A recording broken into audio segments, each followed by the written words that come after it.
Bel Mariano, labis na ikinatuwa ang message ni Donnie Pangilinan about sa nangyayari sa bansa ngayon. Talagang proud na nag-agree siya sa mga sinasabi ni Donnie sa kanilang award. Kailan talagang nakita pa nga sila na nag-holding hands at laging nagpapaalam si Donnie kung saan man siya pupunta pag iiwan niya si Bel. Pati nga ang mga netizen ay agree sa sinabi ni Donnie. Sabi nga na, yes, this true. Pag wala ng pag-asa ang mga politics, kabataan talaga ang pag-asa.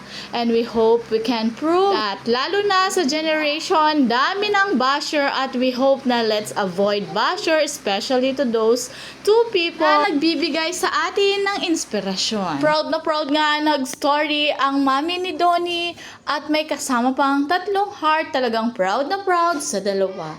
Wika nga ng mga netizen ay naman ako na nanay, gugustuhin ko rin si Bel para sa aking anak.